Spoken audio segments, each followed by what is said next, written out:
I think the most important thing that really brought us together was like, obviously the chemistry we built outside of the boat helped with the chemistry inside the boat. In this strange way, in the same way, many years ago, that they would send black people and white people who couldn't even be near each other and couldn't drink out of the same fountain away to war, away from the American bullshit. And then they would come back and become a brotherhood. And so it was like we were away from the West Side, where all of these different gangs were at, and where no one looked like us. And we had no choice to be like, hey, dude, can you walk, can you walk to the bathroom with me? And then you start in conversations. And it's just like kind of being, you know, away from all that really helped us to bond, you know, and communicate and chat with each other. Everybody, welcome back to Fast Friends. This is a very special episode for us. We have one of the greatest humans I've got to be friends with, somebody who I saw speak at a gala in New York City once, and I just dreamed that one day I would get to work with him. He is a person who is doing such amazing things and truly not only blazing a trail in the sport of rowing and in the world of sports in general, but he's also leaving trailblazers for other people to follow him.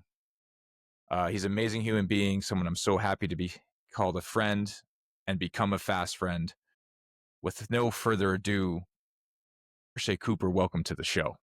Thanks. What's up, guys? I'm excited to be Welcome. on. Yeah. Appreciate it. It's been a Yeah. while. It's been I've been waiting, but it's all good. With all your free time, right? You got all this, you're just Right. sitting around. I mean, I really thought that I would at least get on before Kill and Alice. But I get it, bro. I get it. Well, we had to no, practice before we had the we had a talk before, seriously, like way before they was on. We was like, okay, who's gonna be the first black person Dan asked? And I was like me, of course, because I invite Dan everywhere. And then I guess it wasn't me, man. Well, to interject, when we met, we were like in our infancy, and yes, you're correct. Like we were maybe on like episode 2 when we started talking about this, and now we're on like episode 20. So, we had to Dan's point, we had to get the reps in to make sure that we knew what we were doing before we had you on. I love it. It's a show of respect. It's actually a show of respect that we were willing to make mistakes with Akil on. They went through the harder episodes. This would be smoother. I love it. So I love it. So as we continue to eviscerate our friends, we really like to make you feel like you are coming onto the stage of the basketball court, the football stadium, right? And so Justin has this really cool process where he's going to let you know what we think of you. No, in other words, I'm going to give for tonight, I'm just going to give 4 highlight reel elements, and then you're going to tell your own story. I'm just going to set the tone for who's Arshay, who's the audience getting to hear from tonight, and then we'll take it from there. So in no particular order, we'll start with, because this is somewhat of a rowing focused podcast, although it's going to be a lot more than that tonight.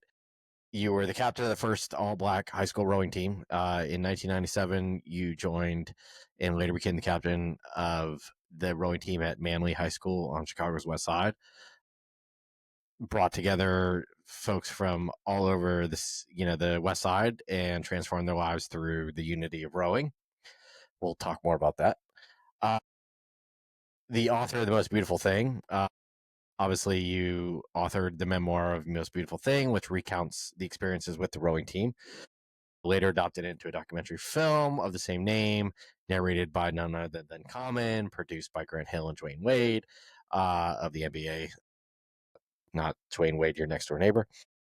And the film received critical acclaim, was nominated for NAACP Image Awards. Super strong accolade there. Third highlight reel, advocate for youth rowing and accessibility. I think this is huge, right? So after your time at AmeriCorps and attending Low Court on Blue, which I definitely want to hear more about from, a chef's perspective. You became a personal chef for organizations like WWE and Warner Brothers. Sure, there's a ton of great stories to talk about with WWE and what those guys ate. And later return to your passion of youth development and coaching at the Chicago Urban Youth Rowing Club and founding several other rowing programs for low-income youth across the country. Super cool. I'm sure there's a lot of great stories there that we'll unpack. And then the last, that you're a national speaker and social impact leader, right? So Arshay is, two-time Golden Oars recipient for his contributions to rowing, has spoken at several events hosted by the NBA, the NAACP, the Obama Foundation, various universities, and he co-founded the Most Beautiful Thing Inclusion Fund, which introduces under-resourced youth to the rowing world. Pretty solid. And that's only four. That's only the top. That's again. We could probably do a top 10 list, but that was four things that I think we could probably have 20 episodes on. But amazing, Arshay. Like, welcome. Thank you, I can't wait Justin. for you to unpack what I just kind of briefly tipped the iceberg on. And I really can't wait to hear a little bit about some of the off the water stuff, because I think it's gonna be super cool. So I'll flip it over to Dan to kind of take it from here, as we always do. But welcome to the show. Really, really excited to have you on. Thank you. So Arshay, you and I have gotten to do some really fun things together, and that resume is impressive for anybody. But I want to know, why do you think you're here on Fast Friends? Yeah, I think that's a good question. I mean, I would say, first of all, Justin, I appreciate you reading that. I definitely, living a life that I didn't even know exists. It was, hard to even dream about something you know nothing about, right? And I would say, long story short, that like, you know, Rowan sets a number of pathways forward. So wanted to put that out there. But I think that, why am I on here? Like obviously I've never won a gold medal. I mean, indoor competition, yes. I was never an Olympian, but I would say this, when I first came back on the rowing scene, I was asked to speak at a US rowing convention. And I told my story on how rowing absolutely changed my mindset and my life and the way I trust. In the room were some Olympians, a lot of coaches, club coaches, some college coaches. And one guy stood up. He was in the 84 Olympics. I'm not going to say who he was. He said, cool story. But how many of those guys went on to, and this is before the whole story was told. How many of those guys went on to be an Olympian or rowed at a D1 college? And I was like, huh. He came and gave me this look. And I was just like, I said, okay, valid question. I said, let me ask the question to everyone. And this is when I came up with that exercise Dan and I always do at schools. I said, uh, think about your favorite coach. And in one word, what was the number one thing you learned from your coach? I asked the whole room of coaches that, the whole room of rowers that.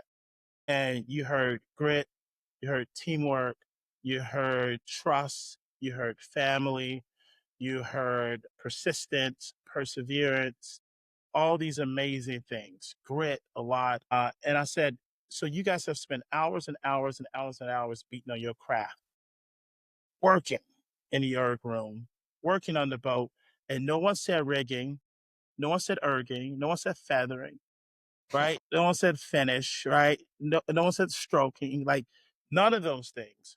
Why? Because it is so much more than rowing that we do. There's so much more that happens in the boathouse and outside of the boathouse when it comes to rowing.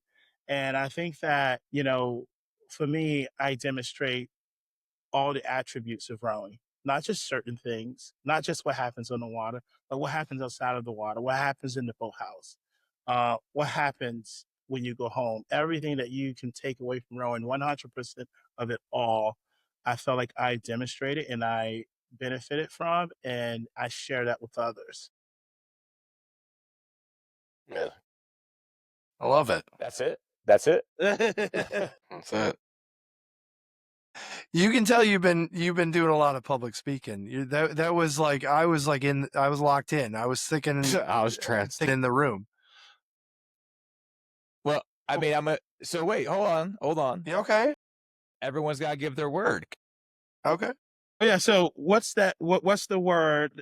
What's that number one word that you learned from your coach? In one word. I'll go first. It was confidence. Relentless. Hey, Steve can't talk. Like you just won. You just won right there. Like Steve's Well, speechless. I don't know how to say it in one word. I Yeah. don't know how to say it in a word. Like I think Akil put it best, where I learned how to have fun doing hard things. Yeah. That makes sense. I mean, for me, That's just a Steve one word answer. for me, it was definitely like connection. What about Luke?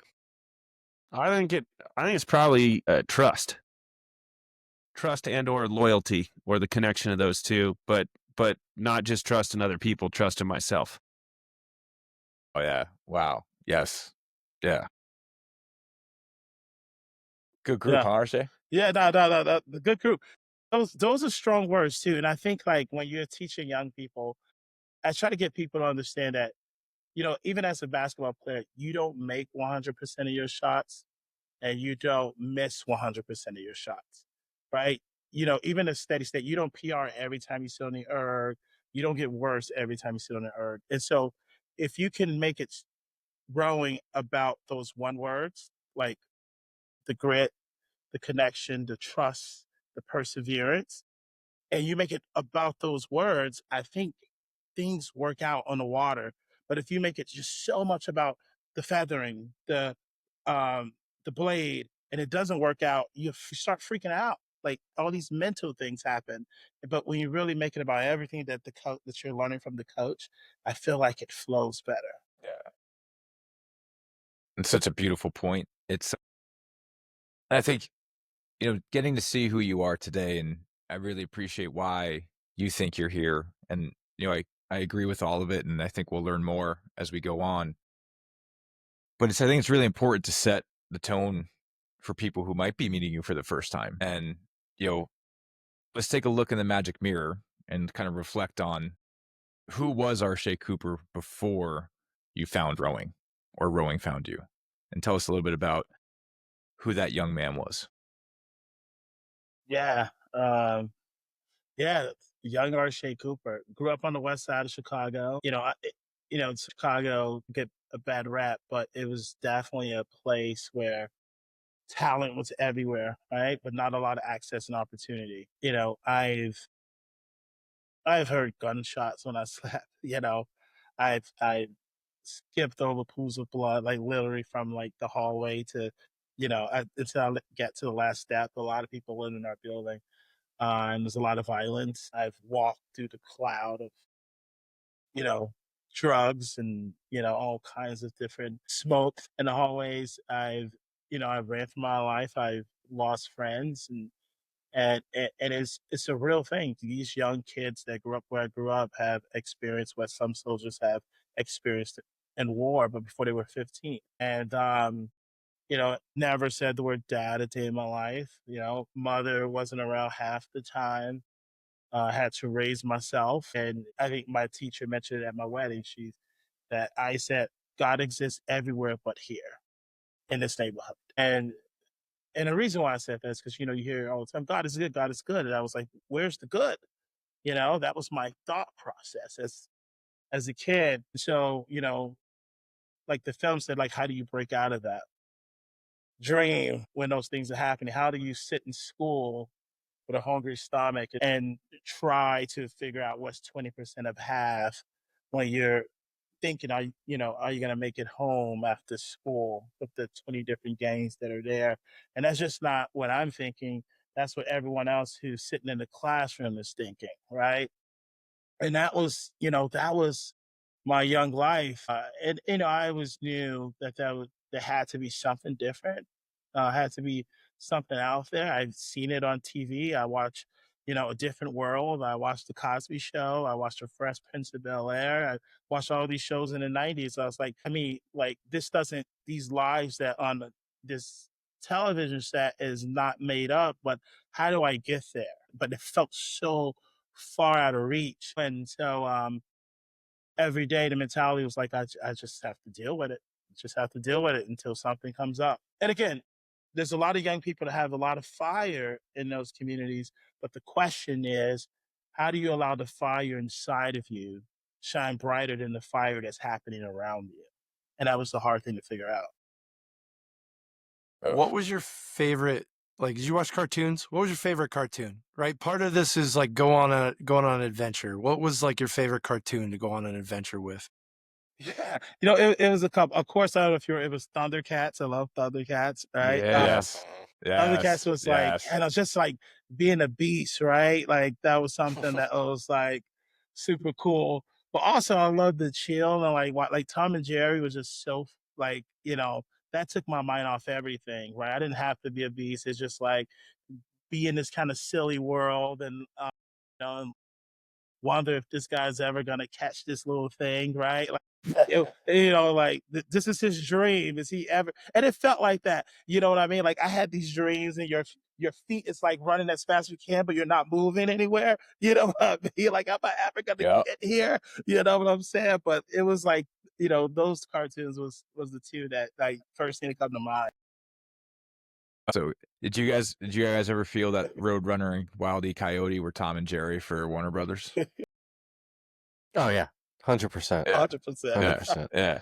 I always had So- a figment of my imagination that the Roadrunner was the Coyote was finally going to catch the Roadrunner. I mean, it was so close so many times.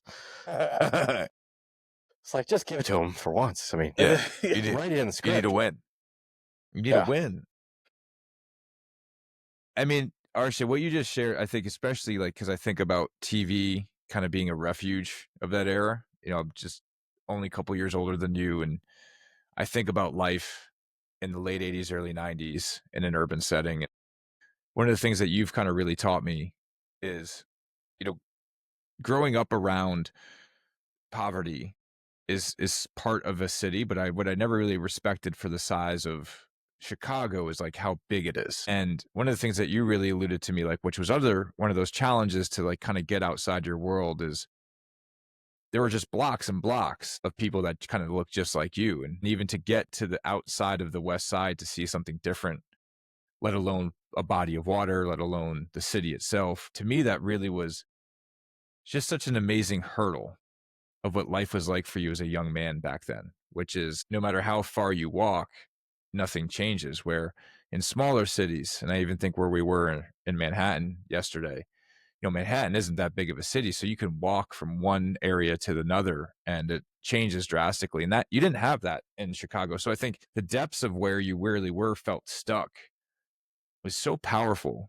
knowing how unstuck you are now. And I'd love to know a little bit about, if you're willing to share, what do you think was like the moment in your life that was really challenging, where you feel the universe was ready to give you the opportunity? Yeah, I think, I don't know.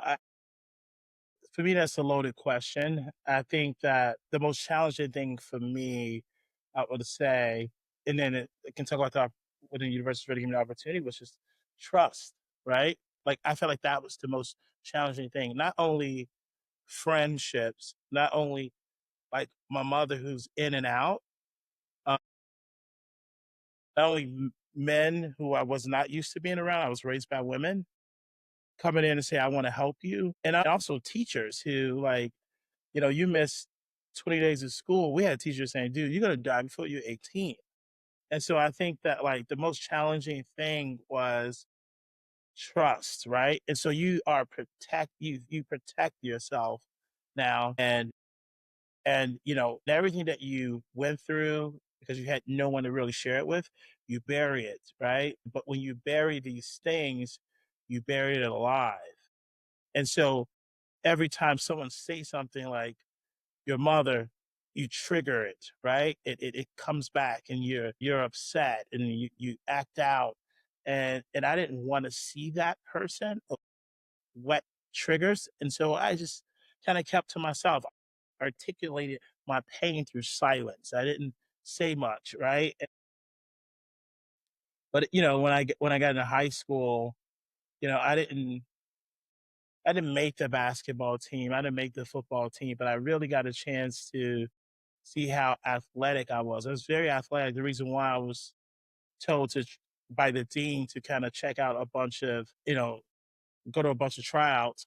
But the thing was, I would get angry, right? I remember my first day at football practice, and I remember catching the ball, and the coach was like, "Knock him dead!" And everyone's running towards me. I was like, "What the?" And they started tackling me, and then it triggered like the trauma of being chased or getting into fights or someone grabbing you, right? And I was like, "This doesn't make me feel good, right?" But I'm like so fast, like there's something there.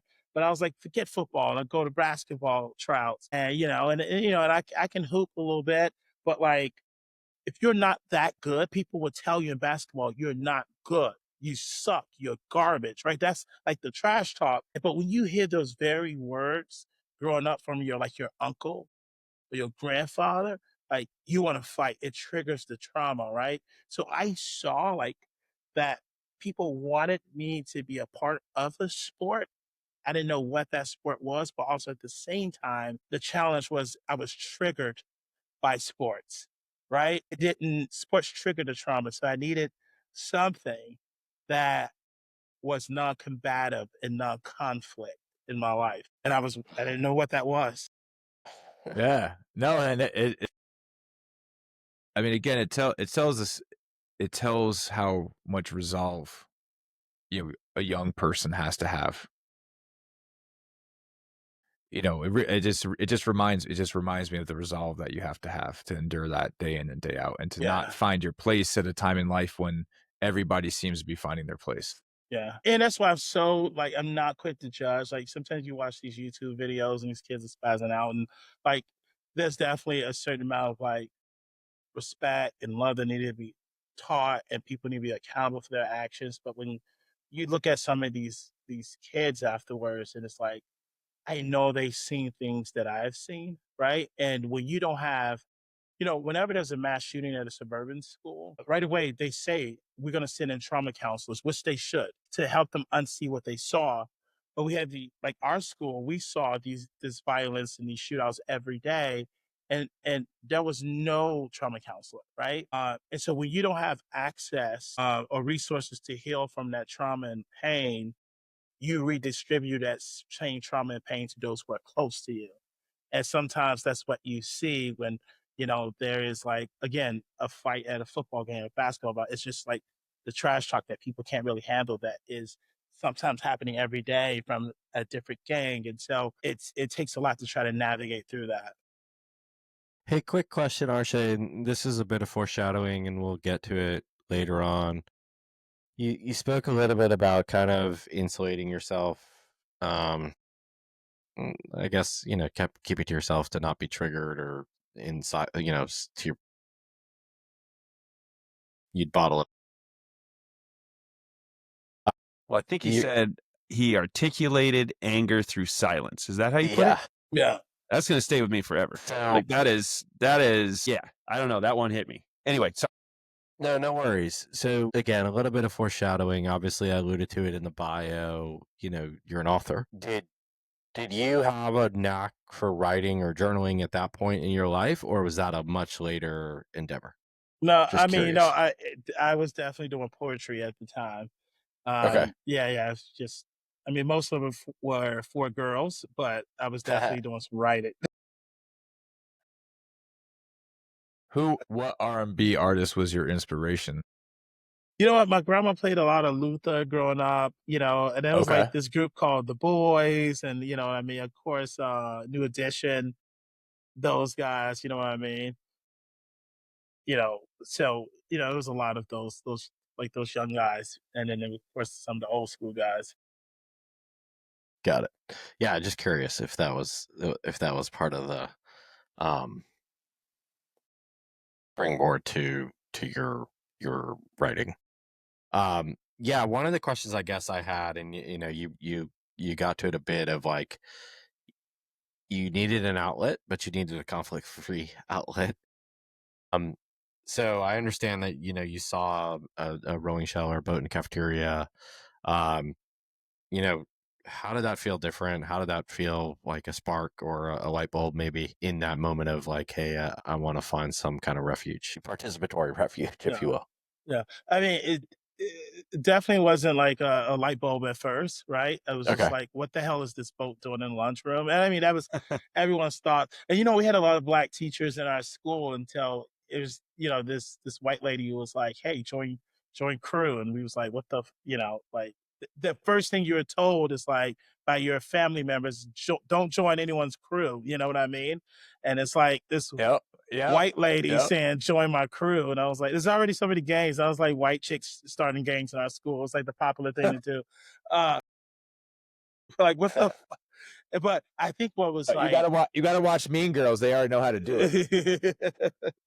and you know, I think that, you know, when I was staring at this boat, she said, she was Jessica. She said, you know, let me show you what rowing is. And behind the boat was the TV monitor, and they were showing the Olympic Games, and it looked like the most magical thing. You know what I mean? Like that is like, okay, that looked like something that's not combative, right? But magical. But and it looked like an opportunity. But, you know, because no one on the screen looked like the world that I'm used to, I kind of said no to the opportunity and I walked away. And I didn't know how to swim. And the guys are like, this is not, you know, I always talk about Preston, who was like a bit of conspiracy theorist. He was like, you know, this is how the white people kill us, you know? And I was like, well, I don't think that is what they doing here. You know? He was like, he said, dude, think about it. And I'm like, oh, is he about to try some deep? He was like, dude, even the boat is white. Like they bring in white boats. And I was like, dude, like, I was like, I swear. why can't he bring the black boat, my brother? Jordan I was like, Did Jordan Peele hear your story to get his inspiration for Get Out? You know, that's so funny. And you know, and we were kind of like, whatever, like no one signed up. And I remember walking in the lunchroom the next day, and there was a long line of people signing up for rowing. I was like, oh damn, like what changed? And I go up there, you see a big sign that says free Chicago pizza when you sign up. And I was like, oh man, like okay, that's what's up, you know. And that was an info session afterwards, and it had the Model C rowing machines. And I remember just like the coach was looking terrified because like all these dudes were jumping on and they were just like swinging the handle and letting the handle go. And, you know, and it was just like, it was just good. Like, it was definitely like a scene in Jurassic Park. Like people were like throwing things and it was just like sensory overload. And it was crazy. And, you know, and then I think, you know, once everyone kind of settled, they started giving this speech, right? Like this amazing speech. Preston was definitely upset when I told this story. In the book, he was so mad. You know, he said, you know, Ken mentioned like what rowing was, and he said there would be a regatta. And Preston was like, well, what? Isn't that a cheese? And Malcolm said, no, fool, that's ricotta. And everyone starts laughing, right? And if you know Malcolm, like, you know Malcolm, that's like totally Malcolm, like, dude, like calling everybody out. And he was like just super, just like cool, just dude that was like, you know, off the charts on everything that he does. But I think when he was talking about the power of rowing, it was like checking boxes. He's, you know, because he was like, do you know how to swim? No, we'll teach you how to swim. Have you ever traveled? No, you'll know how to travel. Have you ever been a part of a team or made a team? No, you're definitely going to be a part of this team. Have you been downtown? No, boom, you're definitely going to go out of town. And it's like, shit, like, you know, like all these dreams are going to be like eliminated, you know? And I think that I started to think right away, okay, like, first of all, well, there are no cheerleaders. There are no busload of fans. There are no $1 million contracts after college. You know what I mean? But it seems like from the stories of these guys and Jessica that what you will find is a group of people who will show up every day, rip apart their hands, break their backs for themselves and the person who sits in front of them and the person who sits behind them. There's no hidden agenda. There's no popularity. No one doing it for contracts or girls or anything. And I was like, now, if these people show up every day, like for that, And for the person who's on the boat with them, I guess these are the kind of people I want to be near. These are the kind of people I may be able to trust because they're there for them and the person who's with them. And that clicked for me. And that's when I said, okay, I'm going to give this a try. I got to know, just because, like, for me, you glossed over, trying to say no, right? But I'm curious, like, was there something different about that day as you think back, right? Like was there, as you woke up, right? You mentioned, watching Thundercats, right? Being ready for an adventure. What was like, what made you say, like, what got you over, like, the hump of, like, skepticism, where you're like, okay, I know I'm being bribed with pizza. I know I know, like, why was Arshay, why was your mind fertile ground then to say, like, to be able to say yes? I'll be honest with that one. I didn't write this in the book, but I think it was a lot of like, hey, conversations like, Joe, this white dude got money. These white dudes got money. I know we're gonna be like going to their house. I'm not saying we're gonna steal stuff, but dude, like they got shit. You know what I'm saying? So let's see what they got. You know what I mean? And everybody's like, yeah, that's a good idea. You know what I'm saying? Like, everything over here we already took. There's nothing left. Let's go over here and see what they got. So that was kind of the mentality. Like, I'm like, you're not, and you know what? There was a little bit of that, and there was a lot. People would say that a lot of parents would say, my kid get to travel, my kid get to do this. It wasn't a lot of that. It was a lot of parents who came from the South due to the Great Migration, so it was very hard for in Chicago, who's one of the most segregated cities. It was very hard for them to deliver us in the hands of coaches and people who don't look like them because of their experience. And that didn't come from a place that I wanted them to take on this opportunity. It came from a place of safety because of their experience, right? And so we had like parents say, I don't know about this, just do a ball sport and try to buy your family a house. You had kids who were like singing row, row, row your boat and making fun of anyone who went to the info section or tried to do this sport.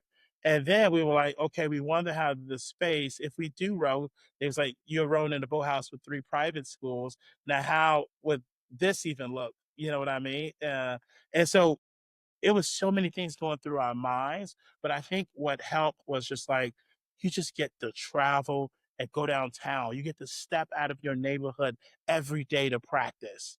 You know what I mean? And then when we went to that first practice, Stephen, I tell you, man, to go from seeing dirt and concrete every day to water and grass mentally changes things for you. Like the environmental wellness that comes with the sport, the social wellness, the physical wellness, uh, intellectual wellness, the spiritual wellness. It truly, truly is not just an introduction to sports, it's an introduction to wellness. So quick question. I have two questions real quick. I don't want to be naive to think this, but was that your first time on a boat or in the water? Because Yes. you said you never Yeah. swam. Yeah. Yeah. Yep. Yep. Okay. So I think that's a good context setting for the audience. Like, you're what, 15 at that 15. point? Like, you've never even sat on the water, right? Never been in a boat before. And I think that's a really good context setting. And then the other question, I think I'd have to imagine there was a lot of noise in your inner circle / neighborhood of like, what are you doing? Like, you alluded to it, right? But I think that I just wonder how you were like, I'm gonna do this, when I'm sure there was plenty of like detractor from like, you're doing this and that, what the hell are you doing, kind of thing. Yeah, that was coming from everywhere. I think one of the most hurtful things is that, and Malcolm talked about it. He talks about it all the time. Is when like folks were like, "Oh man, those white people got you guys rowing in ships like slave ships." Like that sucked hearing that, right? And then again, like we eventually got a lot of big guys rowing, but they hear the football coach say, like, it's a recreational sport. Like, what are you guys doing? Play football. You know what I Uh-huh. mean? 100% a lot of noise. Then you had certain dads who, like, again, like you know, you wanted to have a successful life, take care of your family, play football, basketball, spend all your time there. You know what I mean? Like, what is this sport going to do for you? And they also, like, just like, the pools in Chicago when they was a little bit of access to that, people were drowning because they didn't know how to swim, or there's only one lifeguard and like 70 people in the pool, right? Like you always had this like don't be near water kind of thing that was happening on the west side. But I think that like having coaches who would were they was building the airplane in the air, but really understood that we had to connect with folks from the community to help us build this thing, and listening to different ways to approach um, the young people that were there and to keep them seem to be working as well. So how did the coaches, how did they bridge the gap? Like, how did they build enough rapport to be able to have you see them in as a mentor in this like strange world? Yeah, I think it was a couple of things. First thing, we talked about it in the book. They showed up at everyone's house who signed up. They went to every single person's home. Some people didn't let them in, but a lot of parents did, and they was like, "Listen, this is what we're about. This is what we want to do." And some parents was like, "Okay, like that sounds awesome." But I also think that what Ken did, he was this Jewish guy who wrote that pen, who made a lot of money. He got a black coach who didn't know rowing, but knew coaching and knew strength and conditioning and knew motivation and knew how to outreach and knew how to connect with us. So that guy, Victor, was a huge part of that recruitment process and also building trust. I think, and then he had a super like good looking female coach, you know what I mean, who was young. And a lot of guys were raised by women and they trust women more too. Like she was very soft and cool and she's like a teacher by nature. So like the fact that like the leadership kind of looked like all of Chicago, and was very diverse, I think really helped with really gathering us and helping us to stick around. And I think too, it wasn't just like get on the erg, learn how to swim, learn how to row. Every day was like these icebreakers, and like we would sit and talk to each other, ask questions like, okay, what keeps you up at night? What keeps you going? How do you get home? Like, what's your biggest fears? Like, out of those conversations, and realize that we're not too different. And how many people were just curious? How many people were on the team at this point? It was around Oh, wow. 21. Okay, Yeah, yeah, at that time, yeah. it's a lot of pizza. Do you think those icebreakers, like I remember the Navy SEALs, like Dan, Luke, and I, we did some, they did some outreach with the Olympic team where they would have us out for the day. And Alex kind of, when we interviewed him, he kind of went through that, and it was definitely fun to relive those memories. But I remember one of the things they said when we were starting it is they said that everything they do is scientific. All of the torture they do, everything is by design. They're like, when we put you in the water to go do sit-ups in the ocean in the 60-degree water, it's actually an ice bath. It's actually for recovery. Mm. And so where I'm going with this is like what you said, those icebreakers. Like, was that something that just kind of was spontaneous, or do you think there was a little bit of like rapport building by design? Having done this work now for a while, like, did they just luck into that? No, Or I think it had to be by design because these guys were from like different gangs and different neighborhoods. It's just like, we people say just add water, right? That I mean, that's true to a point, but like, I mean, it was a lot of. We did have a few fights, right? It was you had to figure out a way to get people to understand, even though we looked alike, but we were so different, to get them to understand that we are more alike than we are unalike. And remember, it's like we just didn't do well or feel well, right? We didn't even do well because we just didn't feel well, right? We were all just trying to look out for ourselves And so I think those icebreakers really helped us open up. But it wasn't just like kind of like physical based, it was really conversational based. You know what I mean? Like if I looked at Dan right now and I was like, Dan, like, you good? You okay? And you have to answer and say, Yeah. do you need anything from me right now? Oh, like seriously, do you need anything from me right now? And like, and the spotlight's on you, right? And once the first guy started kind of opening it up, it becomes contagious. And you're like, shit, And I think the most important thing that really brought us together was like, I always say the chemistry we build outside of the boat helped with the chemistry inside the boat. In this strange way, in the same way, many years ago, that they would send black people and white people who couldn't even be near each other and couldn't drink out of the same fountain away to war, away from the American bullshit. And then they would come back and become a brotherhood. And so it was like we were away from the West Side, where all of these different gangs were at, and where no one looked like us. And we had no choice to be like, hey, dude, can you walk, can you walk to the bathroom with me? And then you started conversations.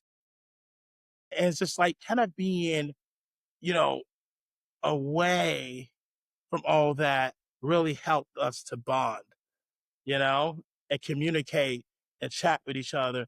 And the cool thing about rowing that I think no other sport really does is that like when the focus is city, you practice in your neighborhood, you play games in your neighborhood, your basketball and your football games in your neighborhood, and then you go to city and then you go to states. Where rowing, you have one race in your city as a high school kid, and every other race is outside of the city. And so you're in this van with 14 dudes, and the coach is like, all right, we have to talk about this now. And you're sitting there and you're just building relationships, man. That's the beauty of rowing.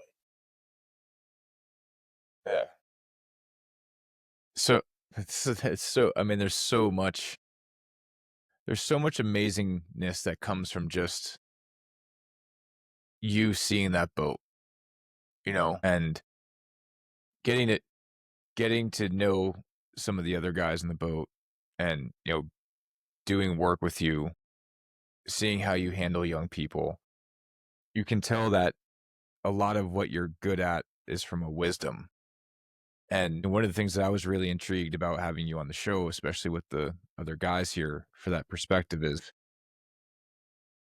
one of the things that I think is really interesting about when you and I first met was about some of the challenges that not only was it because being also an under-resourced rower in a unique setting where the rowing club was in my hometown, and it was across from like the first project built in Connecticut, right? So it was a true project that was next to the water.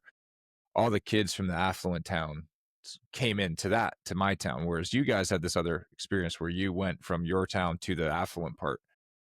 And like it's kind of a 3-part question, which is, one is, you are all very athletic, right? Absolutely. And I've met all of you. And so you all are great athletes. Yes, you always get this defiance from other coaches that don't understand the opportunity that rowing could create in the athletic department. And they're detracting you, right? They're saying, no, come do this, come do this. So like, that's one detraction. 2, there is that fear, right? That fear of putting your children into a position where they know they're going to get hurt. And that's kind of the part where it's like, I want to talk about that fear, because it is one of those things that I think needs to be addressed, is that to be a lonely person of color surrounded by a bunch of people of white, lighter skin, of affluence, it's terrifying, right? Because even as a poor white kid, I would remember being around that, where it's like, you knew you couldn't slip up because the cops would come, right? Lawyers would come, like you knew there was a system that was maybe against you. So now you have to go against coaches not supporting you in the school, family not supporting you in your neighborhood, people that are intimidating to you in the place that you're going. And then you add the fear of the water, which is an elemental thing, which you'd have never experienced. And, it's like that, to me, is that those are all real existential fears. and you were still as a group compelled to join together and still show up to that next practice after that experience. And I would love to know what that bus ride was like coming from the first practice home to decide to all show up the next day and to do it again after having the courage to face all of those fears again. Yeah, no, that's a good question. I think first simple answer is like you have to just do it afraid, right? And every time you conquer a fear, life get a lot less scary, right? You learn how to swim, you're like, okay, cool, now I can get in a boat and fly, right? And so, but I think it was the experience on the water. For me, I would say personally, I can't speak for everyone else. It was that magical rhythm that I saw in the boat room when those guys were rowing in the Olympics. It was the trees, it was the water, it was the downtown view, it was the non. You remember, like every trial I went to, like I wanted to fight. It angered me, and this is the first sport that did not. And like other sports triggered the trauma, and it doesn't for everyone else, but for me it did. This reduced the trauma, Mhm. right? It like the big word at school was like from teachers like, oh, he's a tornado, it's a walking storm. But here's this one thing now that like actually calms the storm. And you got it in like an hour and a half. And I think like the same survival mode that tells you when you hear a gunshot run told us, okay, dude, you want to get to the box, the dock safely, pull for each other, shut up, listen, sit tall, breathe, follow the person in front of you, you're going to get back safe, right? And so, and then when you do that, you start feeling the magic in the boat. I think that was one of the things, but I think that, you heard me tell the story before, Dan. You know, this guy told me I spoke at a school in Harlem. It was my first speech. And I asked the kids at the end of it, what's your dream? And all the kids start saying NBA player, NFL player, astronaut, like all these lofty dreams. And then one kid raised his hand and I said, what's your dream? And he said, my dream is to eat at Chipotle. And everyone starts laughing, like everyone. And he's sunk in his seat.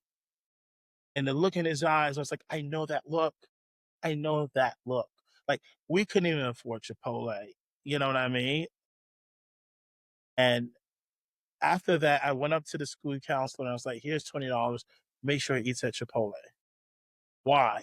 Because if you can eliminate the small dream, there's room for more dreams. There's room for bigger dreams. And so for me, my dream always was like, I'm 6 miles away and I've never been downtown, 15 years old. A lot of those guys haven't.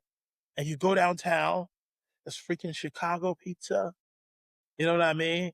You're like hanging out with these dudes that say, you need anything, I got you. There was no police sirens. There was no broken street glass. There's no drug needles on the ground. I was like, fuck that. I'll come back anytime. I stay Yeah. fucking overnight in a sleeper bag out here. What the fuck? So, Yeah. so dude, question on man.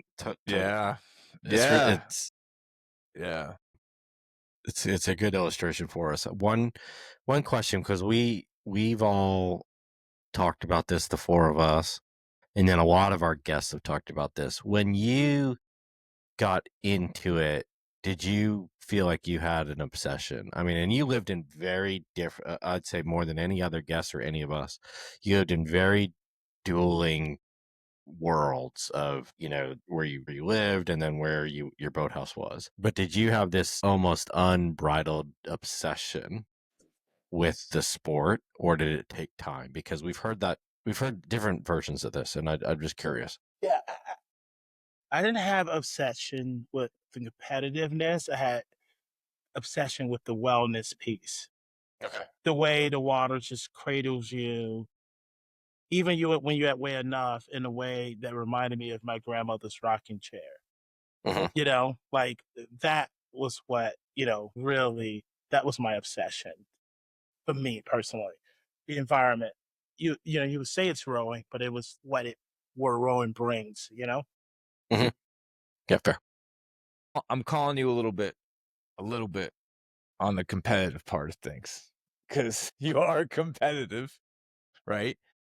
And I met you guys, and you do have the book and you do have the film, and you can see that you're competitive through the whole thing. I know that Malcolm's super competitive. And at this idea of, I think it's a different type of competition, right? It was competing with each other to drive each other to the next level. Because I think there's three really interesting things. Like, one, you're like, I'll sleep there with the sleeping bag. Two, you did make yourselves at home enough to be part of that boathouse with the 3 private schools. And then 3, you started to get that itch to show up to regattas and prove people wrong. And I think that to me is the competitiveness of like what started to build within the next couple of years to become the place where you became captain and went on a training trip, right? Like you don't go, training trips are for competitive people. And I would love to know that evolution from being the, oh, this is an opportunity and it gets me out, to no, I want to be good at this and I want to excel. Yeah, I think it was also like you mentioned early in the question, it was like there was so much stacked against us.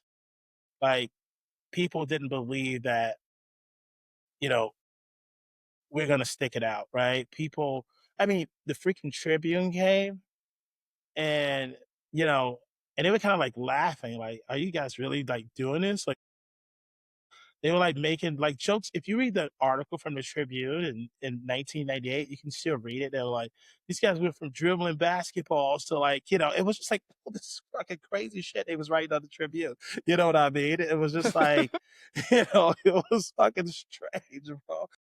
So we was like, dude, we got That journalist right now is like, oh God, why did I write that? Yeah. Yeah. yeah, it was like, and then you're like, you gotta like, and we was like, we gotta prove people wrong. You know, honestly, I can't even imagine, guys, how we made it through it because it wasn't all sunshine and rainbows. Like people at our boathouse, they wasn't like racist or we didn't like no one said anything that was like pretty fucked up to us, but no one spoke to us. And you know, and people were scared, right? Because you know, you have kids who will hear about the west side of Chicago and their families would say, hey, lock the doors. We're going past the west side of Chicago. We're in a bad neighborhood.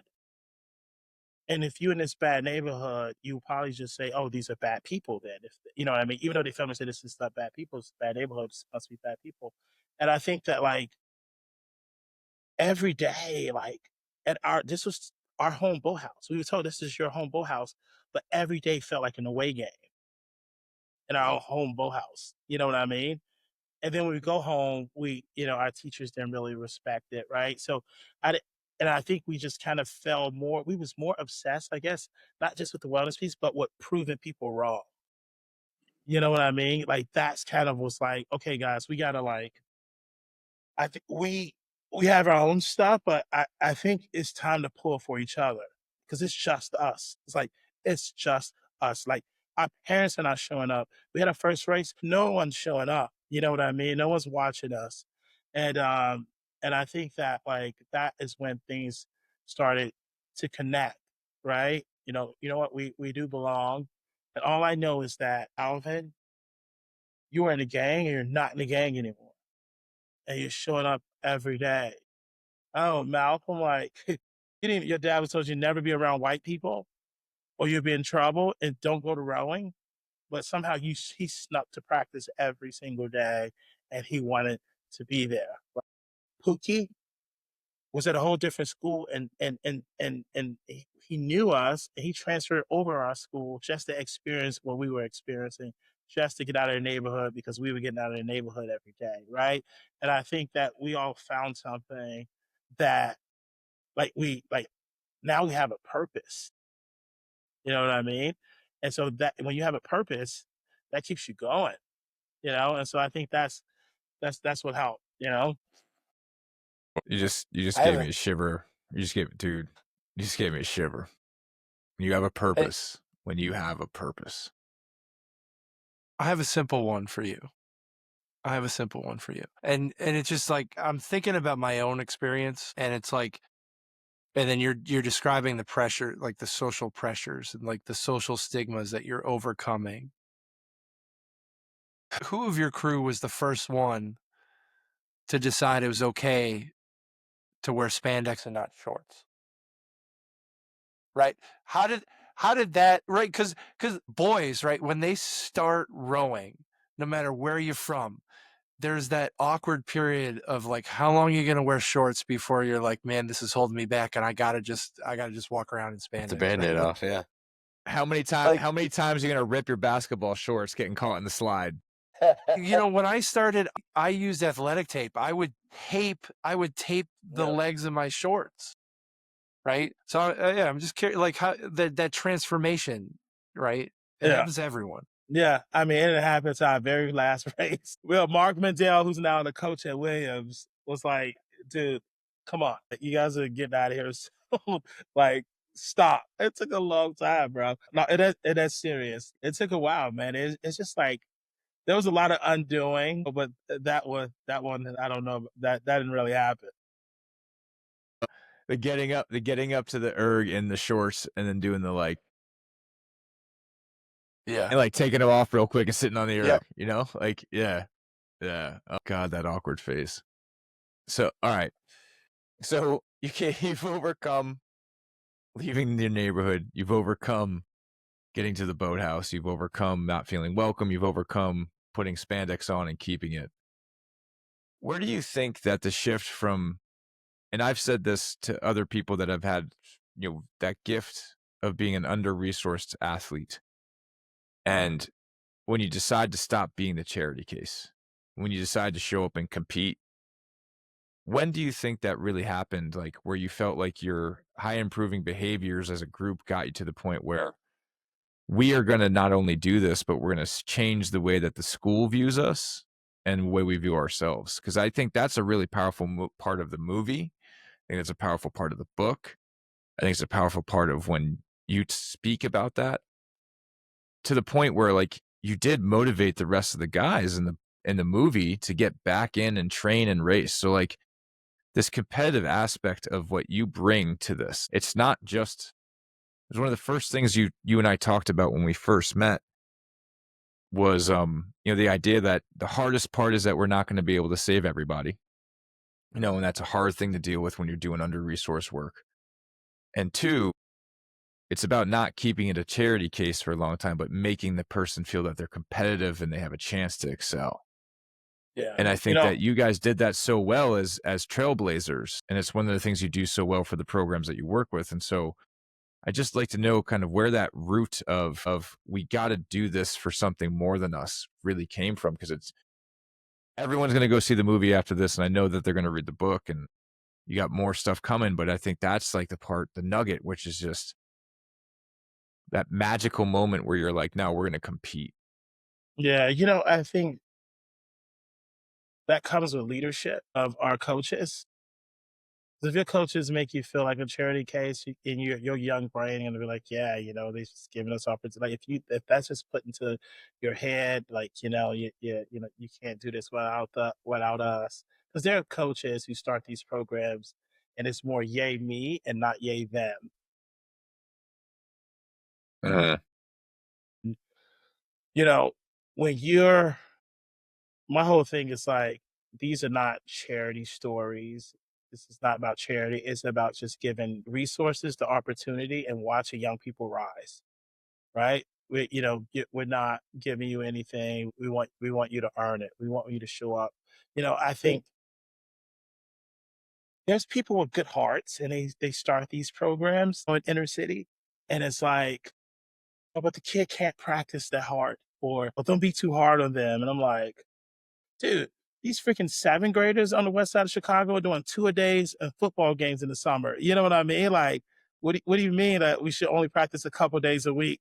You know what I mean? Or let them just sit on the erg for a few minutes. Like, there's no kids that look like me in other sports are like, that's just not happening. And so for me, I know what young people are capable of. I know what they can do, right? And I think that, you know, the history of our country has taught us that each sport has made a significant impact in the world in some way, but none has entirely reached its goal or became mainstream or totally inspiring into everyone's included and everyone is able to like thrive and work hard and given the same opportunity to have amazing coaches and stuff like that, right? And so that's kind of the way I've always looked at it. If we're gonna start a program, recreational stuff is cool, and then like the wellness is the ultimate introduction because it gets you ready and gets you set. But you know, I don't want to waste anyone's time. So I was with me and Dan was speaking the yesterday, and I told the kids, I said, raise your hands high, and everyone raised their hands high. I said, now raise it higher, and they all raised it higher. And I said, why didn't you try harder the first time? Oh, that was so good. You know, and they all started clapping, right? And I was like literally, like if you don't, when you say raise your hand high, it should be as high as you can. And I'm seeing like when people start programs in inner city, they just let them, hey, just get on the earth, or just do this, or just do that. The same way that you want your kids to compete, you know, like we also want these kids to compete. And when you teach them to go hard, give everything that they have, regardless of what they're going through, you know what I mean? That they will be able to thrive, that we will see them get recruited to college and things like that. So for me, it's like I want to give them everything academically. I want to give them everything that they need to thrive competitively, even like everything when it comes to the whole wellness approach. We got to give them every single thing, man. And because I've seen so many kids rowing, kids of color row at the high school level, and then very few in the college level, and none on the national team level, right? Why? What's happening, right? And so for me now, since we've been around 4 years, we have like there's like you know 50 kids of color that we see in D1 and Ivy schools now. You know, like we are like working hard and we're working them, and of course we got them back. They're back. If they're going through trauma, we support them. But dude, you're gonna work hard, and we're gonna make sure we leave room for no excuse too. You know, I know people say people have issues with the word equity. And I think the way I look at it is that you see that some of these programs have less and expect to perform in the same manner as everyone else.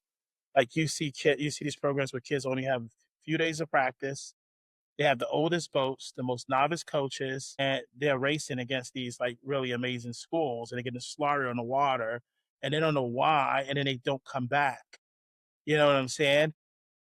And so my whole thing is like when I started the foundation, let's find these programs, let's identify these programs, let's work with them if they're workable, coachable, and let's try to get them to understand that, like, hey, let's work hard to give them the same tools that everyone else have, and then we'll watch them thrive. They are athletic, they are gifted, right? But we got to figure out how to get the right people in front of them to help them get to where they need to be, you know. And so that's kind of been the whole mission, you know. And for us, it's and I stop with this, you know, we were definitely, you know, every guy on my team was able to play above the rim, was able to touch the middle of the backboard. Like everyone was athletic, everyone was strong, you know, and I think the mental piece is just so important, which I think that, you know, coaches wasn't really focusing on at that time. Like we had the athletic piece, but the mental piece was like tough. We didn't know how to like take what was going on, you know, fully take everything that was going on at home and just try to separate it for a second or maybe fuel it to keep us going. You know, you had athletes on the water and their brother got shot the other day, or their cousin got locked up, you know, or someone at the boathouse stared them down, or they, you know, someone grabbed their purse, or like, you know, it was just so much stuff to think about when he's on the water, and it was hard to stay totally focused on the sport. So now what we're trying to do is make sure that like we get kids talking, getting young people talking, and just kind of preparing them mentally, physically, emotionally, socially to be a good rower. Well, Take it. I love how you ended that, because I think everybody on this panel, we would refer to ourselves as rowers, right? We don't row, we're rowers. Like it's like a definition. And the way that you capped off your definition of rowing had so much more to do. And this has been a strand in this conversation all the way through. It has so much to do with everything outside of the boat. off the water, right? The mental piece, the emotional piece, the loyalty piece, the trust piece, and all of those things. And you've also connected it with the idea that there is no $1 million Nike contract at the end of this thing, and we all hang up the oar at some point. But you're also espousing all these great values that I subscribe to too, that rowers take with them as they go, right? So like rowers, it's like I'm rarely on the water now. I'm rarely on the machine. I will tell you today, I'm a rower. I have been, I am, and I always will be. And so much of that is off the water. So it's like, it's really amazing to hear all of these different pieces coming out and the way that you describe it, because it really resonates, because the rower's not just somebody who sits in a boat and has a great catch, has a great finish, wins races and stuff like that. It's so much more than that. And in a lot of ways, it's what brought the four of us back here to start doing this and have these conversations with people like you to talk about these things, because the vehicle of rowing does create so much opportunity and creates great values, especially in young people at formative ages as they're moving through. So I just think it's just awesome how you're describing it, and how much of rowing just takes place outside of rowing. You know, I mean, I know it's kind of a weird thing to say, but it's like so much of rowing is outside of the boat, off the water. And it's just, it's awesome to hear it through your lens. Thank you. I appreciate that. So with that, you talked about, your squad and your crew, but you're getting to kind of this end of this cycle, right? And you're graduating. Kind of where did you pivot from there? Where did you go from there, right? And like what was next, right? Because obviously this, in at least in my assumption, was a pretty large part of your life, and then it was like over, right? And I think we've all experienced that, right? At different stages of our growing career, our actual career, our professional career.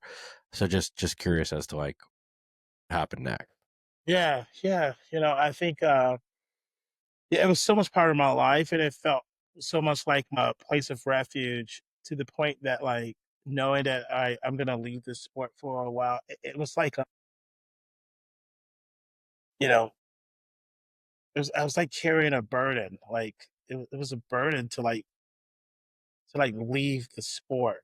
Like it was something like, what am I doing? And I talked to like Ken and my coaches to like help me carry this burden, right? And the whole time, because I'm competitive, I'm a guy. I felt like I had to carry this burden of the oar, right?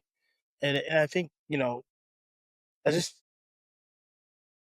we don't always have to carry it, right? We can just let it down. We can just drop it. We can just hang the oar up. It doesn't mean we're not a rower, right? And so that's kind of what I did, and I knew I wanted to be a chef.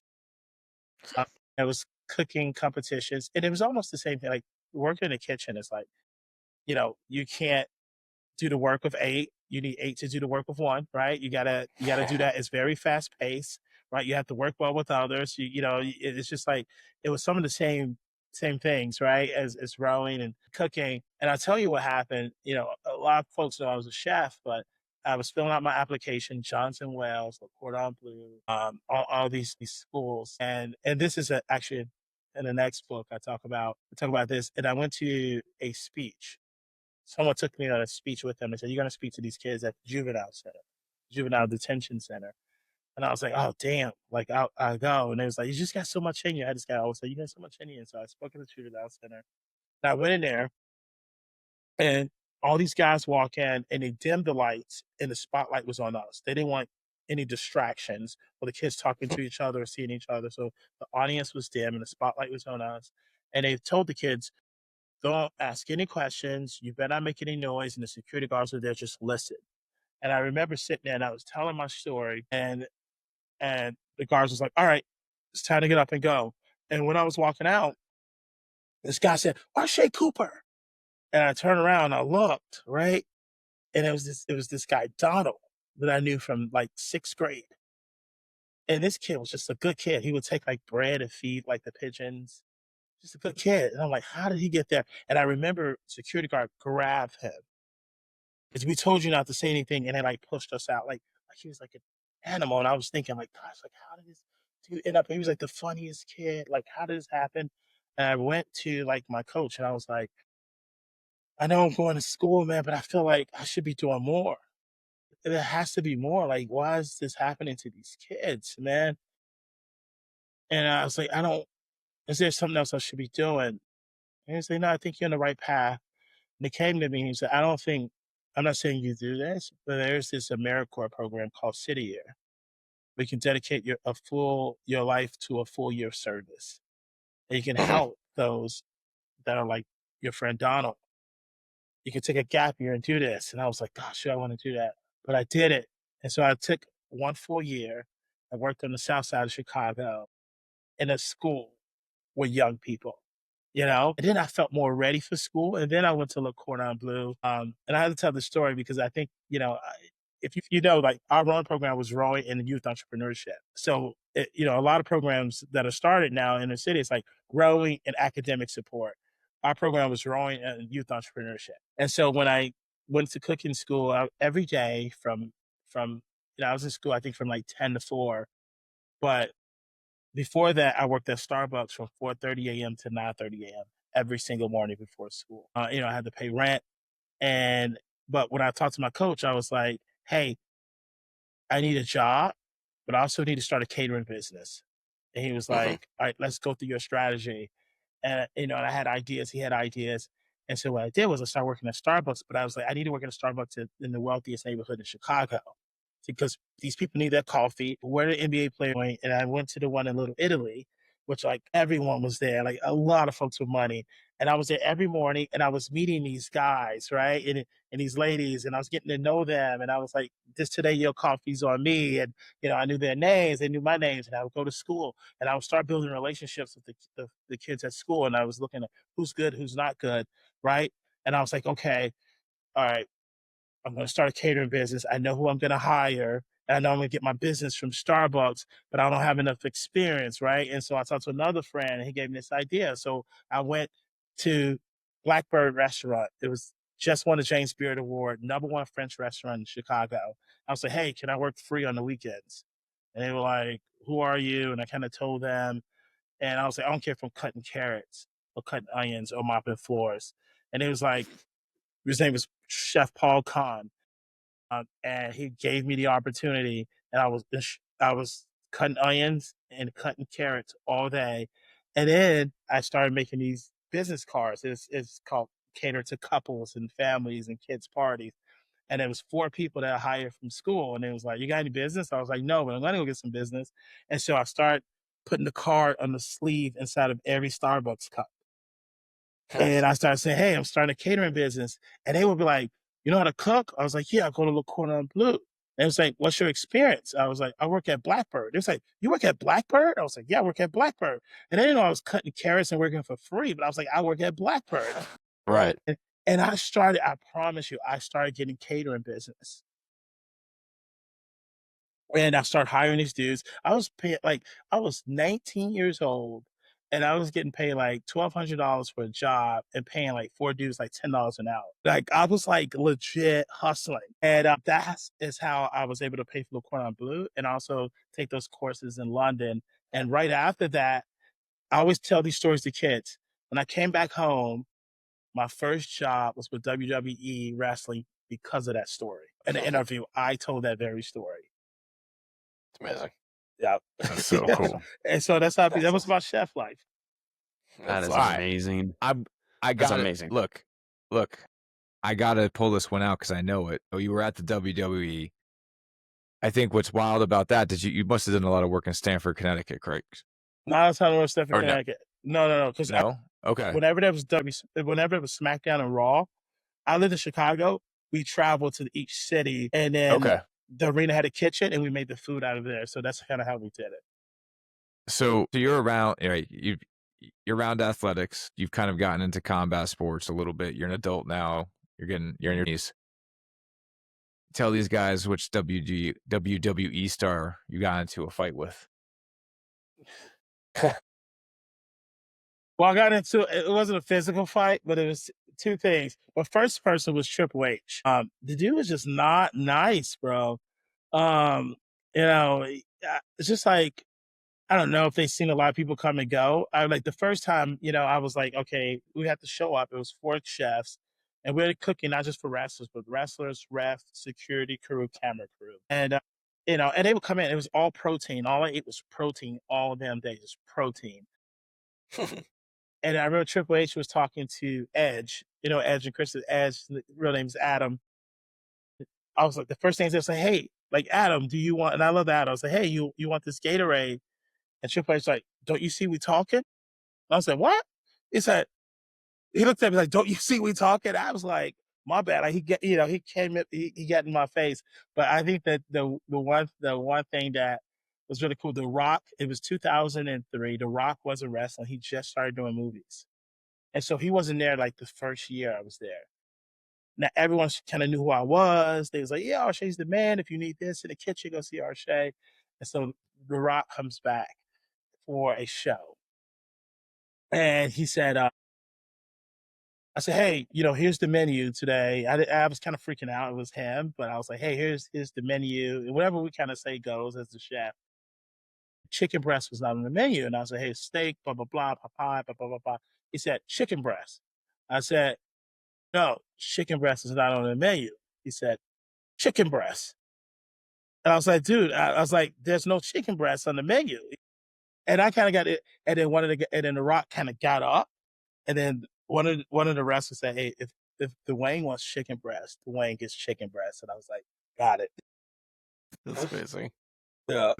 That's so wild. It's so wild. It's so much fun. Arshay, I want to be mindful. One of the things here at Metal Factory is that we always want to be supportive, right? And it's really powerful to have you on here. I want to respect the fact that you, like us, are raising 2 beautiful young kids. You're doing all this work for all these communities. There's so much more richness that you can give to us. I'd love to know if you we'd love to have you come back for a part 2. And Sure.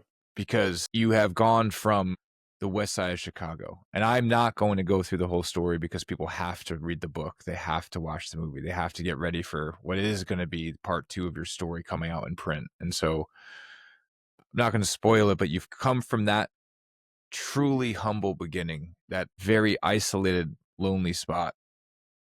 And you became that fire in Manly High School that burned brighter than all the other light.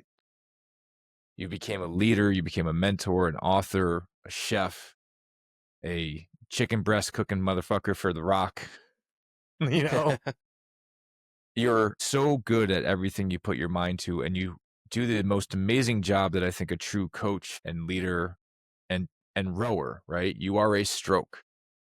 You have that in you. You have that ability to set a rhythm that is blistering fast, but also for others to follow. And I'm just so thankful that you've done this part 1 with us tonight. You've shared this with us. You've given me a whole new lease on what I think I'm possible of. I asked you earlier on the show, why do you think you are here? And I'll tell you straight up, man, you are here because you inspire Olympians.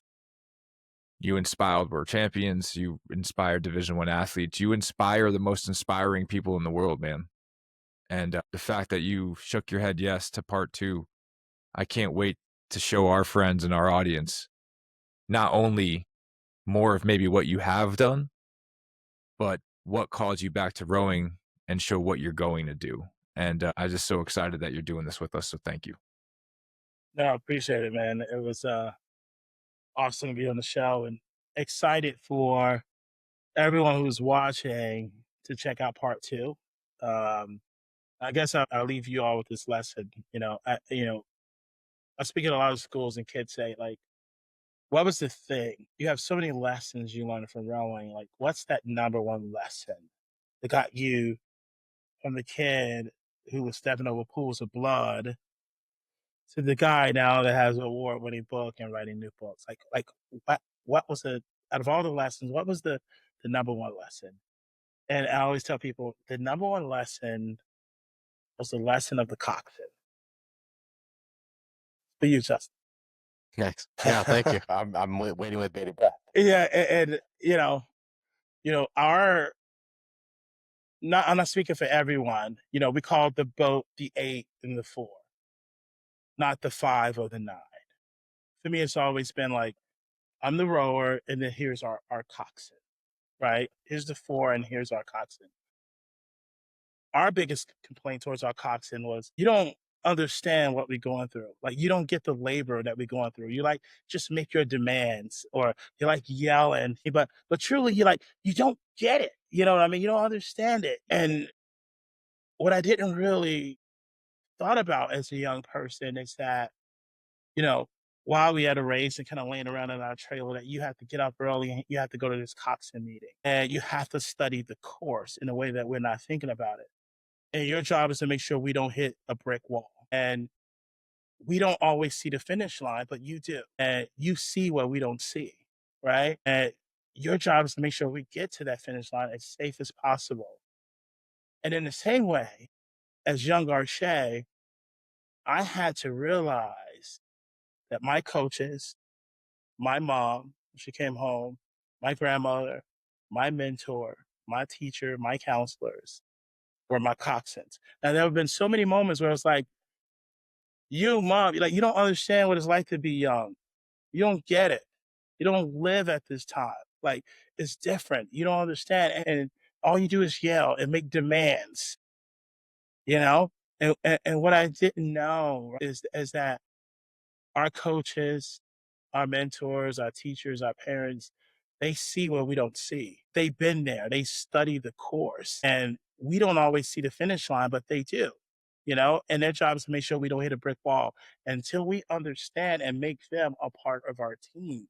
Until Ken, my grandmother, my mother, my teachers, my coaches was a part of my team, it was very hard to live in my championship rounds. So I had to allow my people, my team to cox me to every stage of my life and be coachable. And that's kind of got me to where I'm at.